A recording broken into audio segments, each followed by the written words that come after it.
to your virtual passport experience. Today, we're traveling to Costa Rica and being guided by one of the leading global nonprofits that beautifully prioritizes both people and the planet, the Corcovado Foundation. Let's hear from them now.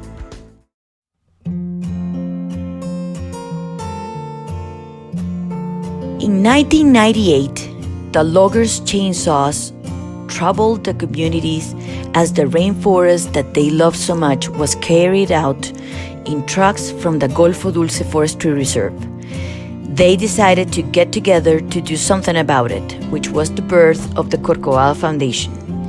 The new organization hired lawyers and forestry engineers and detected anomalies in 168 of the logging permits given. By 2000, with the intervention of the foundation, only 8 logging permits remained. The Osa Peninsula is one of Costa Rica's last frontiers. It is one of the most biologically diverse regions in the world. Still, like many developing areas, its biodiversity is under threat from a variety of human-related factors, including illegal logging and poaching, unsustainable methods of farming and fishing, the spread of agriculture frontier, and pollution. One of the greatest natural resources under threat from human activities is wildlife. With little access to infrastructure and markets, local communities often engage in the activities listed above as a matter of survival. However, these activities have devastating effects on ecosystems and wildlife. Additionally to this situation, global warming and the effects on climate change are making communities and ecosystems more vulnerable to flooding, storms, and droughts.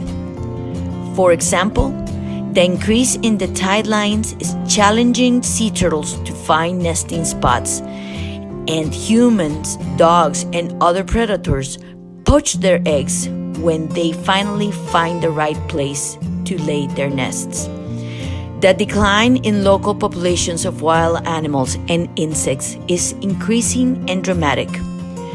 With no other options, even communities concerned about dwindling numbers of animals may not have other alternatives for food or earning income.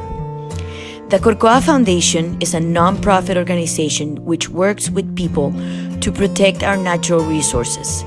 The foundation started managing funding for the Ministry of Environment. The Ministry of Environment has always struggled to maintain its protection efforts. The lack of resources to hire park rangers and to pay for basic needs like fuel and equipment has always haunted this government agency. With the support of our organization, the Ministry of Environment has hired park rangers and has built ranger stations for 20 years. However, we realized that it was not only patrolling and protecting the natural areas that needed to be done. Soon enough, we realized that we were missing 2 main components: providing socioeconomic opportunities and empowering individuals to be aware of the importance of its nature and actively take steps to protect it. We needed to create awareness and generate income for local communities to reduce human pressure on natural resources. Without these options, communities were forced to keep logging and hunting. We started working in environmental education and promoting ecotourism as a way to generate income for the communities. Ecotourism is an essential tool for providing these basic human needs without destroying the local environment. This is how our focus changed. We use education to address and promote local communities' involvement, and we support governmental and non-governmental entities in the search for sustainable, balanced, and equitable development. For years, our organization has promoted tourism as a way to reduce the pressure on natural resources. As a result, at least 25 community-based tourism projects were created or strengthened through our tourism program. Also, at least 25 local people received their certifications as local guides, allowing them to provide guiding services inside the protected areas. The Corcovado Foundation's environmental education program started in 2003 in the Osa Peninsula to create awareness about the natural heritage that surrounded these remote communities. Since then, we have worked with thousands of children, both in schools and in afternoon groups as extracurricular activities. They learn about nature and what they can do to protect the environment and reduce its impact. In addition, we promoted environmental citizenship, a generation of responsible, pro-environmental behavior individuals who act and participate in society as agents of change. We also started promoting skills and activities that will open their minds to become entrepreneurs and community leaders. In 2020, amid the COVID pandemic, we also decided to reach their parents. We needed to provide options to communities to generate food security under the economic crisis produced by the pandemics. Families had lost their jobs or their source of income. They became desperate and they started logging, poaching, and hunting. Also, some of them started going back to agriculture.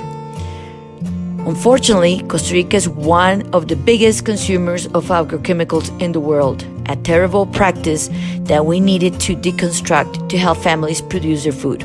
So, we started dedicating efforts to promote regenerative agriculture to provide food security, reduce agrochemicals use, and find a more holistic approach to agriculture. Today, 50 families have received enough training and support to implement their projects. Some of them in their farms, some of them in their backyards. Together, more than 200 people benefit from more variety of vegetables and fruits planted in harmony with nature. They are reducing their use of agrochemicals to zero. They don't burn or cut forests to find fertile soil, and they are helping to reduce agriculture's carbon footprints. To meet the challenges of this decade and do our part, we are promoting environmental education in action. Children in schools will learn about climate change, ecosystem restoration, and regenerative agriculture. They will participate in tree reforestation and plant their own organic gardens in their schools. In addition, they will learn about vermicompost, how to use rainforest microorganisms to produce better yields, how to reduce erosion during the harsh rainy seasons, and avoid evaporation during the dry season, making them more resilient to climate change. These kids will also learn the value of trees and forests to protect their water sources and reduce the risk of mudslides. All this will give a better quality of life to our communities and help capture carbon emissions. It might not be too much, but we're doing our part.